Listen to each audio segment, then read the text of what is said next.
Yes, I'm still here, Hollywood. And coming up on today's episode, for more than 4 decades, he has played one of the most powerful, polarizing, and unforgettable characters in television history.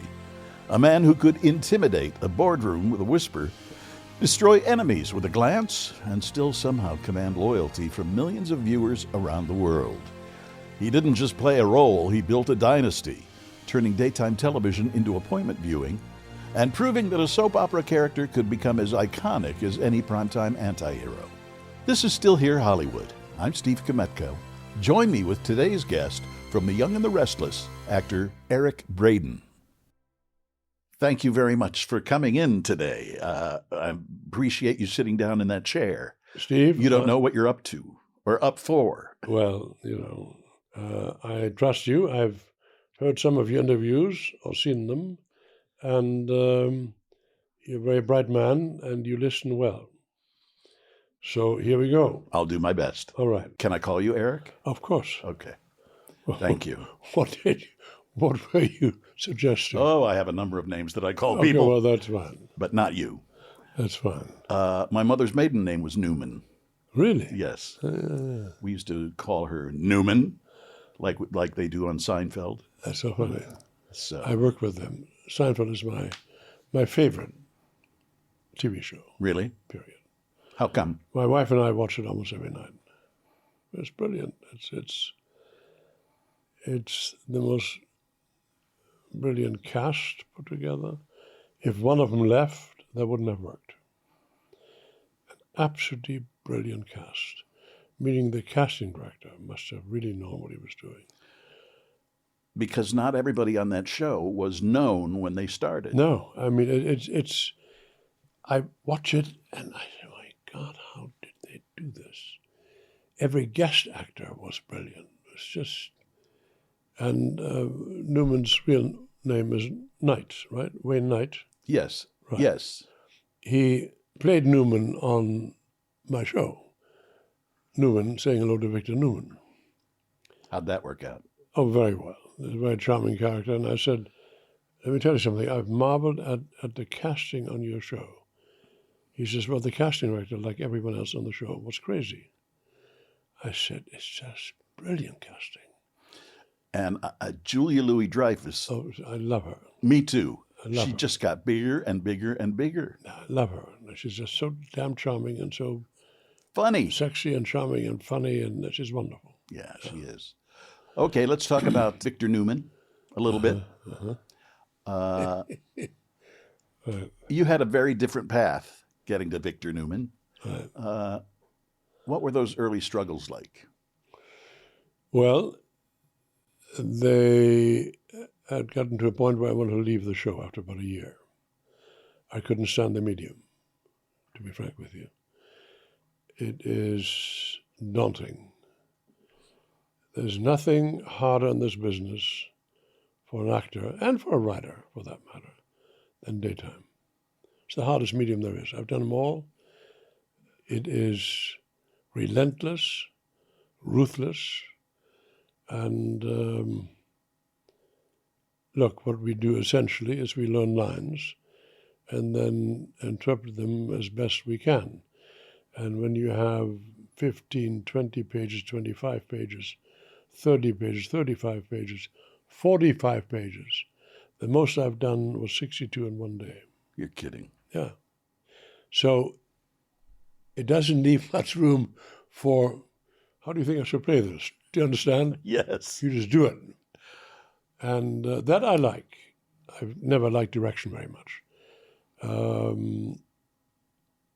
But it just gives you no time. You just constantly cram. Now I'm so used to it that if I do nighttime now, I don't like it. It takes too long. How about when you do a feature like Titanic? I would fall asleep.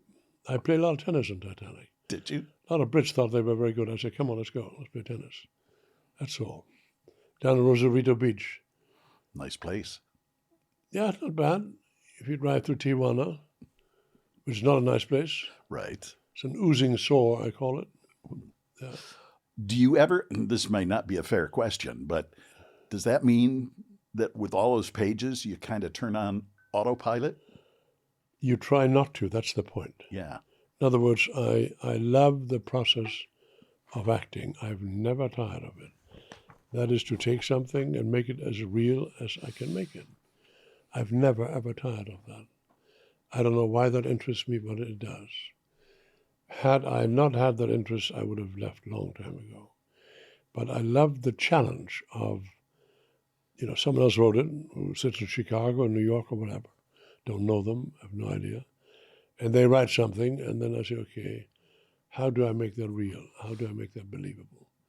That's the essence of what we do, And my idols in that sense were Marlon Brando, who I worked with in 64 or 5, a film called Moratorium, and Gene Hackman, George C. Scott. These are the kind of actors that I looked up to, or always liked as actors. Everything else I couldn't care less about. What first interested you about acting? I don't know. All I can tell you is that when I went to films or theater as a boy, I always was interested in the more complicated characters. And I always envisioned, how would I play that? How would I do that? I don't know why. I'm one of 4 brothers, and none of them have remotely an interest in any of that. And I, from the beginning, I thought, wait a minute, how would I do that? And interestingly, the whole thing didn't interest me. One particular, usually Richard III, for example, an interesting character. In a play by Schiller called The Robbers, there's Franz Moor, very complicated. That interested me. And I assume it had to do with growing up in wartime and after wartime. My father died early when I was 12, and that makes you a complicated person because you don't understand a lot of things, You ask very fundamental questions about life and death and the meaning of it, etc. And no one gives you an answer. Right. Have you figured it out? No, I have not. I have not, except to say, obviously we are motivated to live. You do that as best you can. And if there was an early influence in my life, I grew up as a Protestant, certain teachings of Christ that interested me, or the example of Christ interested me. Beyond that, it doesn't interest me at all. But the example of Christ, if he did live indeed, was manifested in I remember in Germany, there's a fellow called Albert Schweitzer, who was a doctor by profession, who went to Lamboree in Africa and dealt with lepers in a leper colony and played Bach and devoted his life to a leper colony. That impressed me enormously at the time. I don't know why. I honestly don't know why. But the notion of giving to those who have less than you has always interested me, and defending the ones who are less than strong has always interested me. I was never a bully. I went up against bigger guys, always. Protected smaller guys, always. So I assume when you lose a father when you're 12 years old, you question all authority. You question all arbitrary authority. And you start fighting, which I did a lot of. And but never as a bully. Always in defense or being challenged. And that meant giving a hard time to directors who were sadists. A lot of directors are sadistic. Once they have that enormous power, they control that set. They may be schmucks on the side, but they control that set. Ooh, they can't. You do that with me, I say, come here. Stop that shit right now, okay? You treat everyone nicely and well. Don't give me this dictatorial bullshit. And does that work? You're damn right it does, or I walked, period. But most of the time it worked. I respect anyone I work with, But don't come at me, which a lot of directors were apt to do. And that doesn't fly with me at all. You said you were one of four. Yeah. Where did you come in the pecking order? Third. Did that have an impact on who you are today? It probably did, in a sense. You know, I always fought up against my older brothers. I think it did somewhat, but I think the death of my father and when you grow up, when you begin to think about the Second World War, you begin to think about enormous losses. In my village alone, every family had someone who died on the Russian front, on the Western front. And much later, not in Germany while growing up, but over here, I became aware of the Holocaust. That's a whole different story. But what I grew up with is teachers coming home with one leg or one eye or one arm or whatever it is, and hardened people who came back from the Russian front mostly, you know, some after 10 years of imprisonment. And so you grew up with enormous harshness. And amidst all that, obviously, the softening influence of beautiful girls, you know, simple as it is. Yeah. That, I think, was a saving grace, to be frank with you. How so? Well, because you had something to look forward to. You had something to look forward to, flirting with one or two girls on the train to school, for example. Oh my goodness, there was one I'll never forget, and we then became friends and all that. Those were beautiful moments. That's what you lived forward to. The rest was harsh, dark. You know, northern Germany is usually cold in the fall and winter. And after my father died, we became destitute, more or less. And so it's a hard life. You worked on farms to make any kind of money, went to school, did sports and girls. Saved my ass, to be frank with you. I think there's probably a lot of people who would agree with you. Perhaps, I don't know, but it certainly was the case with me, honestly. And one belittles that, one shouldn't. It's the elixir of life, you know? Anyway, enough of that. You also mentioned Marlon Brando, Right. Robert Duvall. Right. What about their talents did you appreciate? What I appreciated about, I worked with both, and Robert I worked with on a film called Lady Ice. Not necessarily a memorable film, but there's something about Duvall and Brando both. They're real people, authentic people. Didn't take any shit. You know what I'm saying? Mm-hmm. They're real people. And enormously gifted. Marlon was so gifted. I mean, he was bored with the profession. It was not enough for him. He's a tragic person, I think. He should have been a director or writer and actor, perhaps. It was brilliant. It was too brilliant, too prodigiously gifted, period. Yeah. How about Orson Welles? I never met Orson Welles. No, never met him. I was curious because he acted, he wrote, and he Right. directed. Right. It's there's so much of this business that you obviously, we all know and we all dislike, some of us, but it's necessary. And Marlon and I had a conversation about this. And he says, don't acting, just you should be in academics or whatever. You're too bright to interest in things. I said, why would you say that? I said, you're an iconic person.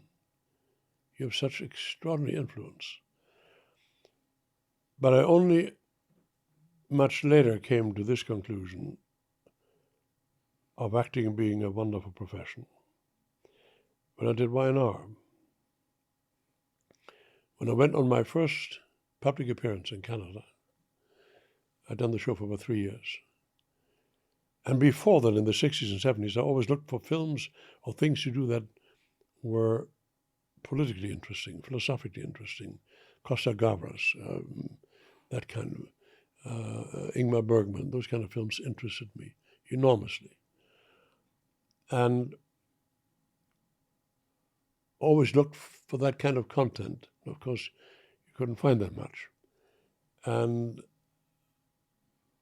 so I realized, well, Brando, when you become cynical about it, you said, oh, what am I doing this shit for, right? Well, I tell you what you do it for. And I learned that on Y&R. On my first public appearance in Canada, 15,000 people showed up. I said, for what? Why? They were fans of the show. And I said, oh my God, we entertain. That's what we're here for, to entertain. What a wonderfully noble profession is that. Y&R taught me that. I was so cynical before that I said, I'm going to leave the show, leave this profession. It just wasn't interesting enough to me. And then I realized on Y&R, this is what we do. We entertain people. There is an enormous responsibility and something very profoundly noble, you know? And you've been with it for 46 years? 46 years. You must really like it. Well, I like the money as well. Okay? Nothing wrong with that. No, let's be very honest. It's idealism goes so far, all right? I can, Richard III or Hamlet or whatever, but it's an enormous amount of effort and not too much money. So the money helped as well, let's be very honest. Okay? I worked with a manager who used to tell me, Steve, the point is, work as little as possible for as much money as possible. Of course, it never worked out for me. Yes. But well, that is true, but the deep satisfaction with what you do, that is what matters. I go home and I do a good scene, and we have some wonderful actors on the show, and the scene worked. I feel good. I feel good for the rest of the day. I feel great. So I don't want to emphasize the money too much, but it certainly is important. But what makes one feel good about oneself and what one does is when you do a good scene, you say, that was real. That was honest. I can't stand bullshit scenes. You know, where people, some actors are not capable of being really honest, or otherwise you didn't have enough time to do it. But when a scene clicks, I've had a few recently that wonderful. Just wonderful. You think about it. And we'll be right back. If you'd like to be more involved with us at Still Here Hollywood, you definitely can. Just visit patreon.com/stillherehollywood. You can support us for as little as $3 a month. You can get our episodes a day before they post anywhere else. You can see what guests will be coming up and submit questions for them. You can even tell us what stars you want us to have on as guests. You'll see what goes on before and after the episode, plus exclusive behind-the-scenes info, pics, video, and more. Again, that's patreon.com/stillherehollywood. Your opinion.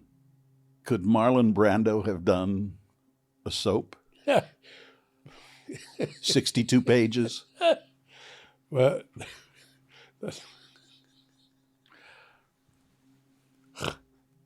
I'm a comedian. No, I tell you, it's funny because I know how Marlon worked with the director we had on Moritori. On a soap, you don't have that time. You know, you don't have the time to stand there and so what do I do here? Yeah. What time is it? All right. Oh, I go down there, I meet him down there. All right. Okay. Action. This was in the engine room of the ship of Moritori. He walks down the stairs, comes to the bottom of it. There's something to do on the machine. All right, see you tomorrow. It had taken them 8 hours to set up the shot. He had a 4 o'clock out.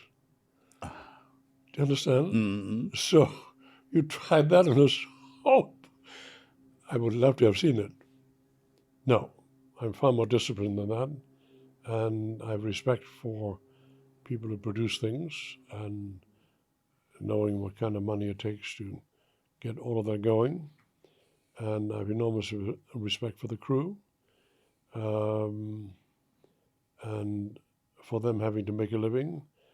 No, I would not do that. How long is a normal workday for you?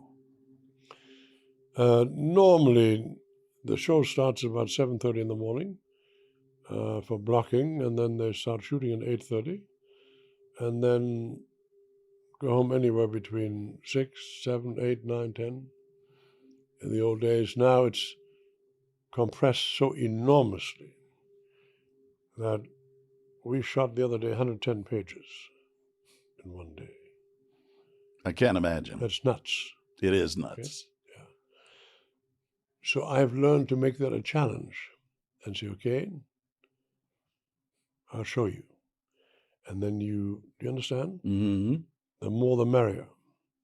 And it's a challenge. I come from the world of sports. Everything with me is challenge. The world of sports, how so? I grew up in Germany playing ice hockey, gymnastics. I was good in everything, almost everything. And I won the German Youth Championship in track and field, and discus and javelin and shot put, and with my team. And I won the U.S. Championship over here, 1973, in soccer. And I used to box for years, so in the ghetto, and I love challenges, you know. Why not pursue an avenue in sports when No. you were younger? When I was younger, before I lead you astray, I have to be honest with you, I was very good, but I always knew I wasn't good enough to be at the very top. And if you pursue it professionally, I could have in soccer, but no, that's also too simplistic after a while. You know, acting is far more interesting, and it's intellectually more interesting. But to pursue a career in sports, you have to really do only that. And that is too numbingly boring, I think, after a while. You know, and to be a McEnroe, Jimmy Connors, Muhammad Ali, whoever they all are, that's all you do. Can't do anything else. That's all you do. Yes. So I was very good, but not willing to spend enough time. Had I started as a child in one sport, yes, would have played professionally, no question. But I didn't. Interested in a lot of sports. And in order to make it on a professional level, you better devote yourself to one sport. And I've known a lot of talented athletes in my life who never really made it to a higher level because they always were tempted, oh, let me do this for a little bit, and let me do that, because they were good, but never that good. To be Serena Williams, you better devote your life to it, your early life. You sacrifice an enormous amount of childhood. So that applies to football, applies to soccer, applies to tennis, every sport you do these days, and track and field, you know. I loved watching Serena play tennis. I remember she was 10 or 11 years old. She came with her sister, and they played at the Riviera Tennis Club in Palisades, where I belonged. and we would gather up all of our used balls and give it to the father later on. They were 10 or 11. You could see they were so gifted. Whoa. What do you do at the end of the day after you've shot that long and that many pages? What do you do for fun, to relax? Good question. I love to sit at dinner or breakfast with people and bullshit and talk. I love that. And then it invariably ends up in politics here and there. But I love to socialize, to talk with you right now. It's fun.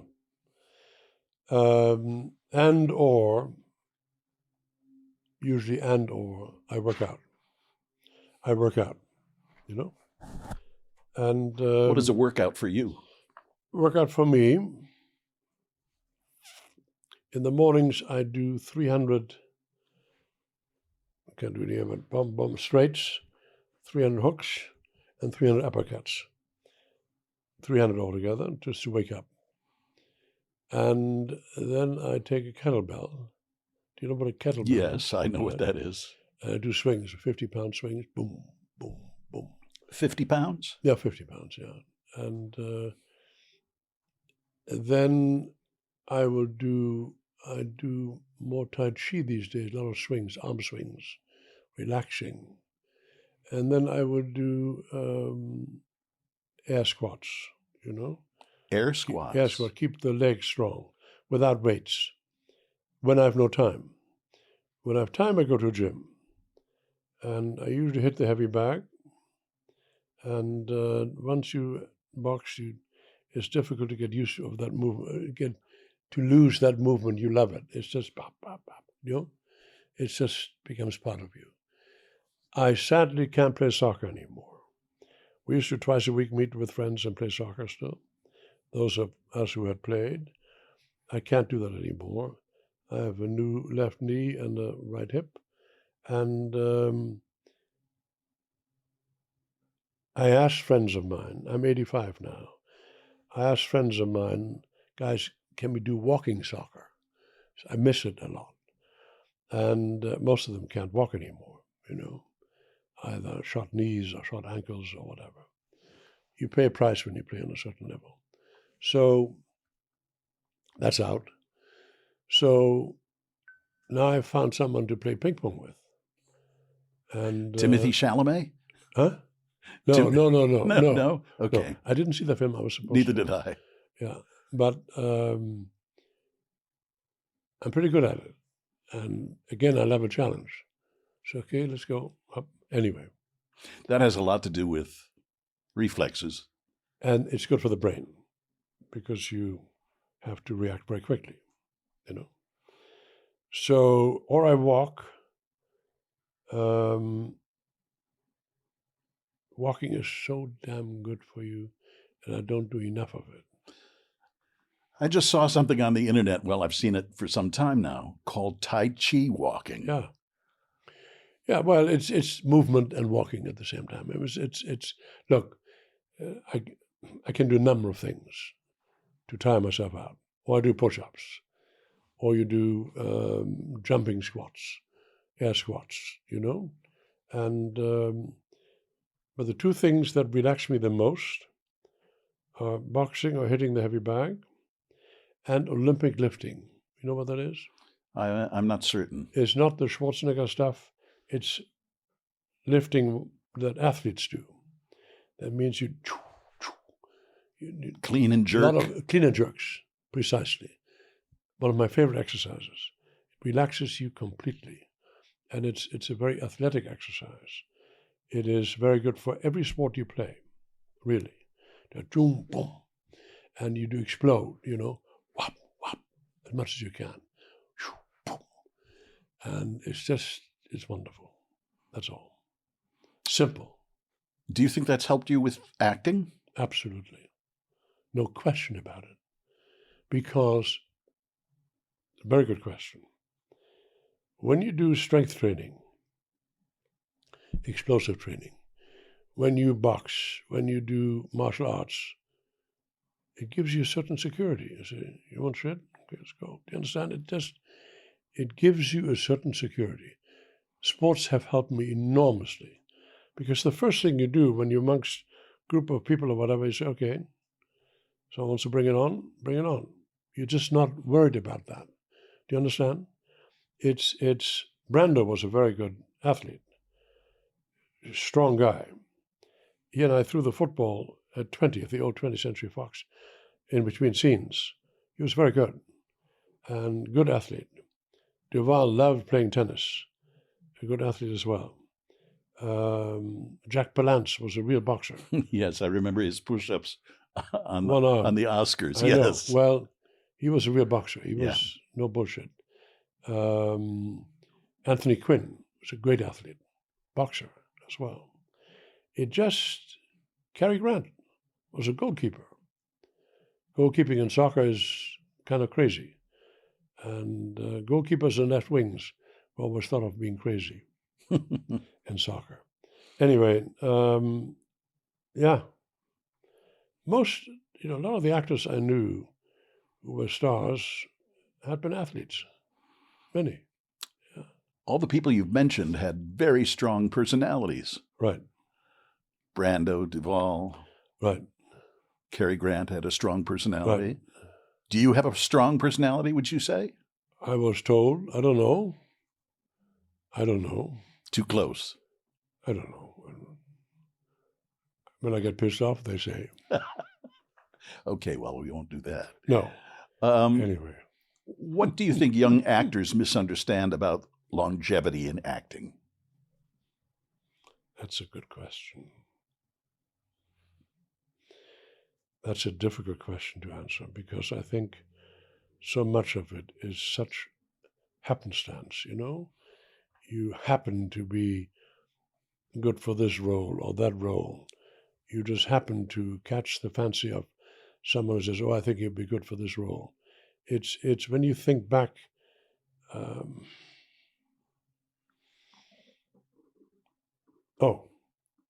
let me say this very important thing. Okay.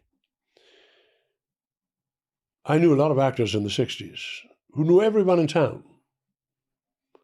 And they said, how come you went to this or that party? I said, why the fuck would I be at this or that party? To blow smoke out some nerd's ass? You kidding me or what? They want me, they'll find me. I have a good agent. That's important. Have a good agent. He introduces you. So then you come in. And you come in with, boom. You don't come with, oh, how are you? And I say, go fuck off. Okay? They want me, they'll take me. They don't give a shit whether you come from the moon. Okay? Or from Tajikistan. That is, as long as, if they want you. You have no idea how many actors I knew who went to every fucking party imaginable. I've been to 2. Because Arthur Jacobs, when I did Planet of the Apes, he and his wife, Natalie, said, you've got to come. I said, I don't go to producers and directors' parties. I don't. I just don't. It's too fucking boring. You stand around and what? Do empty talk? So I said, no, I don't want to do it. And Arthur wanted me to star in another film called The Aquanauts. Unfortunately, he died before. So finally he said, well, we have a ping pong tournament. I said, I'm in. So I went because competition. And that's how I ended up at 2 Hollywood parties, both given by Arthur Jacobs. Very charming man. Natalie was wonderful. And but they just simply substantiated what I've always thought about Hollywood parties. Gives a fuck. They want you, they'll find you. Okay? If you have a good agent. So don't socialize too much. Oh, I know this. Who gives a fuck? Okay? Really. Unless it's an interesting conversation. If you go, you have a conversation about history or politics, I'm in. That's wonderful. But just to socially stand around with a drink. Two reasons you go to a party. Either to pick up women, or you have an interesting conversation that you know you have. Why would you go to a party? If you're married, why go to a party? To look around and say, oh my God, you can't do anything about it. Do you understand? So I'd rather play sports or meet with friends and have interesting discussions about issues. Back with more in a moment. Let me ask you, I'm going back a ways now, about Titanic. Did you play Jacob Astor in that movie? Yeah, John Jacob Astor. John Jacob Astor. How did that come about? Not at a party, I'm sure. No. Funny you ask. I didn't want to do it. I said, so my son, Christian Gudigast, who was a writer-director, he wrote and directed Den of Thieves, both. And he studied film at UCLA. And my wife is a film buff. And they both said, you've got to work with James Cameron. I said, I don't give a shit about James Cameron. I don't know him. Let me read the script. So I read the script and I thought, okay, I read my part. So why? Wasn't big, wasn't interested. I said, no. I was tired of traveling and locations and all that. And then they both insisted, Dad, you've got to do it. So I went to an interview at Warner Brothers, I think it was. No? Yeah, at Warner Brothers, I think. And when I go to a casting call, I expect them to be there on time. So I was there at 11 o'clock in the morning and walk in, and an arrogant bitch of a casting directress, I told the secretary, I said, I'll give you another 5 minutes, then I'm out of here. Okay, come in. She looks at me. What are you doing here? I said, I just asked myself the same question. I said, are you serious? Bye-bye. Walked out. Fuck. So I called the agency. I said, don't ever, ever, ever send me to some bullshit like that again, okay? So 4 weeks later, no, please, James Cameron would really love to see you to be, blah, blah, blah. I said, okay, send me some pages about John Jacob Astor. So I went to the same interview and I read the stuff and I said, this is an interesting character. Very interesting character. Of German descent, they were the wealthiest family in America at the time, owned most of Manhattan. Their forefathers came from Waldorf, near Heidelberg, and they did trading with Indians, American Indians. They traded furs. That's how they made their money initially. Very interesting character. So I read about all that while sitting in my car waiting to go into the casting office. I came in and I demanded to be, and she was there on time. Same casting director, I don't know her name, don't want to know her name. I would never, ever deal with her again. A lot of directors don't realize how important casting directors are, how important secretaries are. When you are met with kindness up front, changes your whole attitude. They don't realize what bitches they have sometimes sitting out front. I'm serious. Or underlings who are more arrogant than they are. And anyway, so I walk in, a video camera. And I said, so what do you want me to do? He says, well, read these 2 lines. So I beg your pardon? Read these 2 lines. So okay, turn it on. Read the 2 lines. She says, thank you. I said, no, wait. Let me tell you about John Jacob Astor. Because I just read it. Anyway, it was kind of fun. And the reason it was totally unnecessary to do this is James Cameron was a big fan of Colossus, the film I starred in at Universal Studios in 1969, Colossus, the Forbin Project, the most worthwhile film I've ever done in all the years I've been in the business. Science fiction film, directed by Joe Sargent, a wonderful director, one former actor. Actors make very good directors, by the way. Very good directors, because they understand. And Colossus, the Forbin Project, if you have a time If you have time, download it, see it. It's a wonderful film. Science fiction film about two supercomputers, an American and Russian computer that compete with each other and begin to operate outside the purview of the humans that invented them. It reminds you of AI now and all that. Really interesting film. He had seen that. So had a number of very good directors. Spielberg was on the set almost every day before he was the big Spielberg.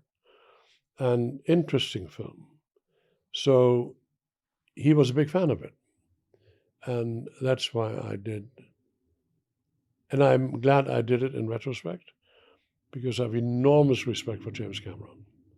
Enormous respect for him. I think if ever I've met a person that I would call a genius without any hesitation, he is that person.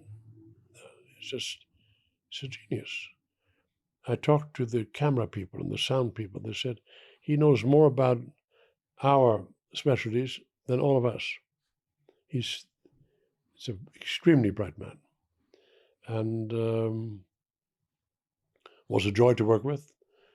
So in retrospect, I'm glad I did do it, although I couldn't be in a number of scenes because they had a deal with Y&R for me to be back on days that they needed me on Y&R. So the fun about that was that I drove, let's say we stopped shooting at 11 at night. I then got into my car and drove like a motherfucker up the 405 back to LA. Oh, I love that. I love driving fast. It's a German sickness. I love driving fast. And so I did that very often. Not often you can drive fast here. No, but 1, 2 in the morning on the 405. Anyway. So you're glad you did that? In retrospect, yes, I am. Because of James Cameron. Yeah. He seems to have a good reputation. Have you seen any of his Avatar films? I saw one. I was blown away. Absolutely blown away. Whoa. I was blown away. Yeah. And then the cast on Titanic, Leo DiCaprio is a very nice man. And Kate Winslet's very nice. Billy Zane, I had Billy Zane in a film later on that I cast him in a film I did called The Man Who Came Back, about the era of Reconstruction in America, having to do with the birth of the Ku Klux Klan and all that. And Billy Zane, very bright, very good actor. And that I love doing. It's a film called The Man Who Came Back. I starred in it, and George Kennedy was in it, Ahmed Asante, Sean Young. I cast them all. And Billy Zane, Peter Jason, who unfortunately passed away now, and Ahmed Asante, and wonderful actors. And I loved doing that because I was more or less in control. And George Kennedy was just, wow, 300-pound man, big man. And what a gentleman, and I can't say enough good things about him. Another big personality. A big personality. Then I had Kenny Norton, the boxer, and always respected him enormously. I loved doing that film, and then Chuck Walker, the producer, and Sam Cable, the producers, and Steve Bowen, and Glenn Petrie was the director. We did it in Texas. I loved doing it because I controlled a lot of it. Billy Zane played Marlon Brando not long ago. I heard that. I didn't get to see that film. I didn't either. I had wanted to. Is it out? I believe so. Really? It might be available streaming. I want to see that. Really? Yeah, I think so. Huh. Speaking of streaming, what do you think of streaming versus traditional television? Let me tell you something. I'm a technophobe. I don't know what the fuck you're talking about when you say streaming. I still don't know what it is. That you can watch movies, feature while streaming, films. while taking a leak, you're streaming? Yes. Uh-huh. On television, Right. What does that mean? In other words, it doesn't emanate from a network, or what? Right. Sometimes it does, depending on the network. It might be Netflix, Amazon. So ABC, NBC, and CBS, I'm an old-fashioned fellow. They don't There's do a streaming. lot more than that now. That I know. But they don't do streaming? I don't know if they do or not, technically. Or on demand, things you can watch on demand. Yeah. Well, can I make a confession? Yes. I don't watch a lot of drama. I don't. You just live it. I watch sports, documentaries. I love Ken Burns. I think Ken Burns is an American treasure. Yeah, he is. I love Ken Burns. Did you see the documentary about the American Revolution? I didn't watch that one. That was... All the Civil War. I mean, he's a genius. I love the one on the Roosevelts. Fantastic. Documentaries about fantastic. people. Yeah. Fantastic. Yeah. Fantastic. So that interests me. Obviously the news. Nova interests me very much. 60 Minutes I love. Those kind of shows. I love them, you know? Right. And the very few dramatic films, because I see too much of the artifice behind it, and but good ones I love. You know? Did you ever bring Victor Newman's personality into a fight or a discussion? Into real fight? Yeah. No, it's Eric Braeden's personality is more dominant than Victor Newman's personality. Okay. Okay, that's no. All right. No, and the good question. I try to ask good questions. No, that's a good question. Victor Newman is a businessman foremost. Where Bill Bell humanized him, that was the moment that I decided to stay on the show. I'd asked Bill after 2 years, I said, Bill, I can't do this anymore. I've played bad guys for too many years. Dehumanizing is boring. Let's find a background to this character that explains who he is. And the moment I did that scene with the wonderful actress that plays my wife, Melody Thomas Scott, she asked, I was a mysterious person, very wealthy, but she didn't know anything about my background. I was always very cagey about it. And one Christmas Eve, I told her where I'd come from an orphanage. I was left at an orphanage at the age of 7 by a destitute mother who had left an alcoholic, brutalizing father, played by George Kennedy. And once I did that scene, I said, now I'm staying. Because it opened up a huge possibilities that you could go in psychologically. Fascinating character. It explained his devotion to family. He's very devoted to family because he didn't have one. And he will fight anyone to maintain that family. Anyone who comes and threatens it. He fights anyone who threatens his empire. So it's a wonderful character. And with one stroke or two strokes of the pen by Bill Bell, who was a genius, that has been my mainstay for 46 years. Yeah. It never ceases to be interesting, you know?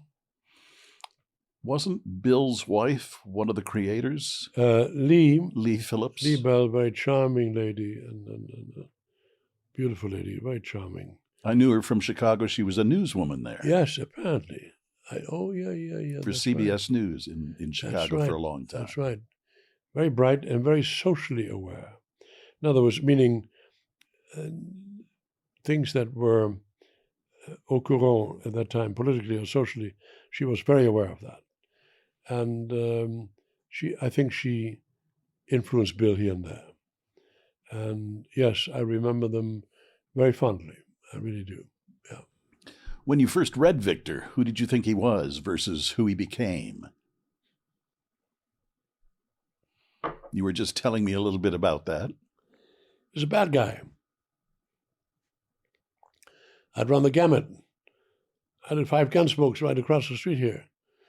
You know, playing bad guys on everything. Mission Impossible, Hawaii Five-0, FBI, Bionic Man, Bionic Woman. I mean, you name it. Look at my IMDb. You know, all bad guys. I was bored with that shit. And Bill Bell provided a background that I said, this I can identify with. Because I grew up, as I said, during the war and right after the war. And I'd seen too much tragedy around me, you know? Too much. I think Ken Burns did a documentary, 3 parts, about the U.S. and the Holocaust. Did you ever see that? Yes. I thought that was an excellent. It was very, very good. Hard to watch sometimes. It was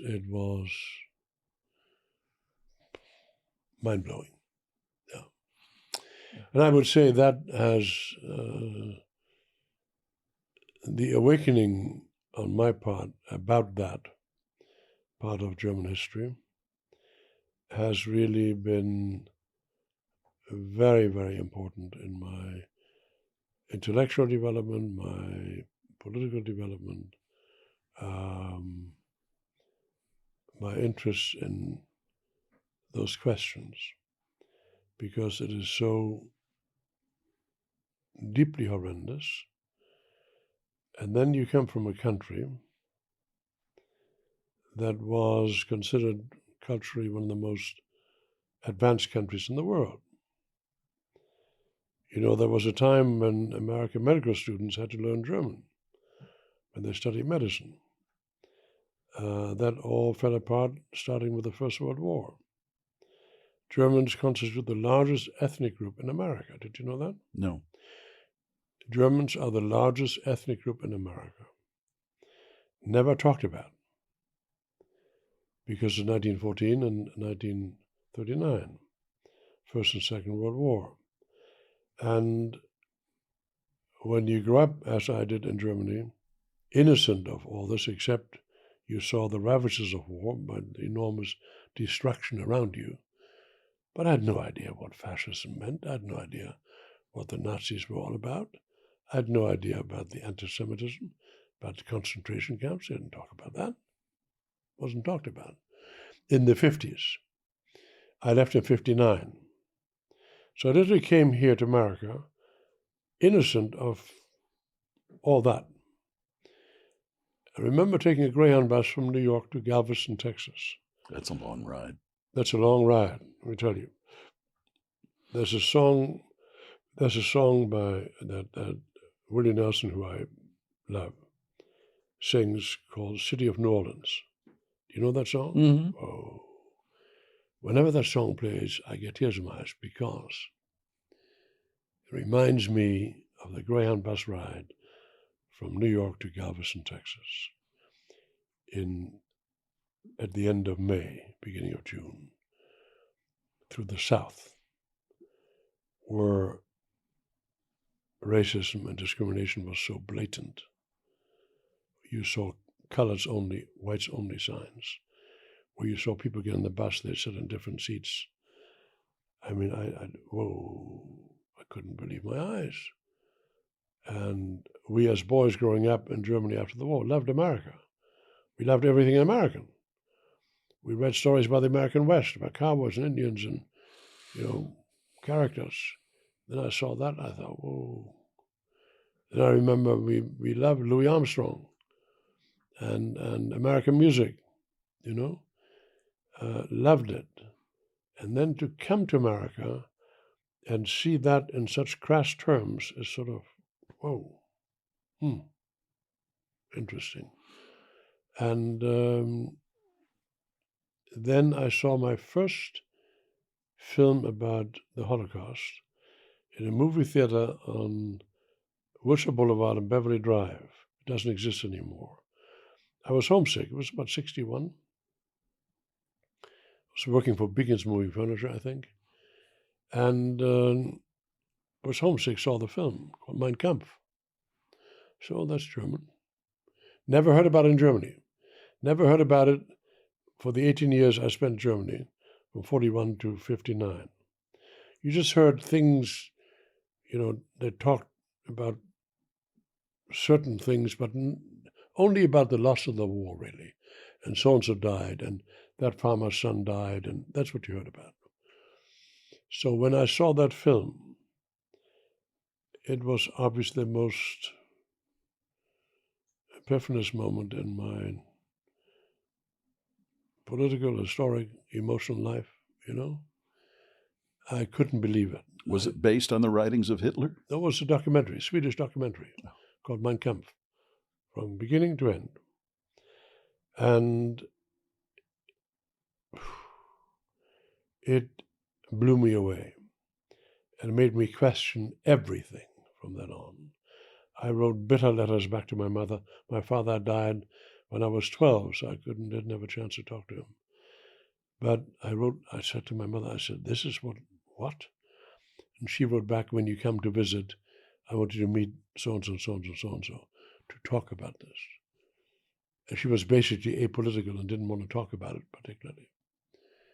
And but that informed my life from then on. I played soccer for a Jewish team called the Maccabees, and where the management spoke German. They were all German Jews who had left in the 30s or barely escaped camps, etc. And I became aware of the whole thing. And then I had a good friend, a fellow German. We played soccer for the same team, and his mother was Jewish, which I found out later. But he grew up in Germany. His father was mayor of a town, as my father was. They were 4 boys, and they had a Jewish mother, though. And they were hidden by his non-Jewish father and the relatives. They hid the boys. It was an awakening unlike anything, really. One of the most important parts of my life. And then I played with defiance for the Jewish team because I said, I will prove that Germans are not preternaturally, genetically endowed with anti-Semitism. Bullshit. I resented that whole thing. And then I found out much later, there's a wonderful book called The Pity of It All, written by an Israeli intellectual, and talks about Jews in Germany from 1734 to 1934 or 33. And talked about Germany had 500,000 Jews when Hitler took over. I didn't know any of that until much later. I studied the history very closely. And The Pity of It All talks about the fact how Jews had assimilated more successfully in German society than in America, than in England, than in France, than anywhere, more successfully assimilated. And mostly had become secularized, and Hitler undid all that, obviously, and looked for people with Jewish backgrounds. Even a quarter of Jewish background was enough. I mean, it's such a horrendous. So I'm very aware of having studied it now for years, of how all that happens, how it creeps up on you, and it's happening right now here in America. And that's what I resent more than anything else, okay? This fascism is the simplification of complex problems, where you say, all Hitler did eventually is accuse Jews of being responsible for everything. They lost the First World War. We didn't. Oh no, the Germans didn't. The Jews did. It's bullshit. Complete nonsense. Let me ask one last question. Yes. You wrote an autobiography not long ago. Yes. Did it feel good to get all of that out? Yeah. Some of it. Is there going to be a part 2? What? Is there going to be a part 2? No. No.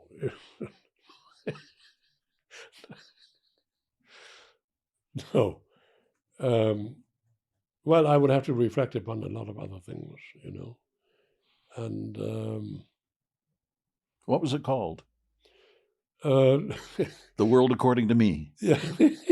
No, I'll be damned, because it is something I say a lot on in real life and on the show. I say, no, I'll be damned. No good then, I'll be damned. Good title. Yes. You're a good talker. I'm sorry. No, don't be sorry. Anyway. And I appreciate it, but we're out of time. You're a bright man, and you're a good listener.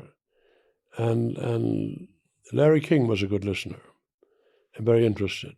You're a good listener. That makes for a good interview. Oh, if you're not paying attention, you can't do an interview. You have no idea how many people... So, tell me about yourself. Yeah, so when... Do you understand? Oh, yes. I just am quiet, then I'd say nothing. I said that. Thank you. It's been a fascinating period of time. Great pleasure. Me too.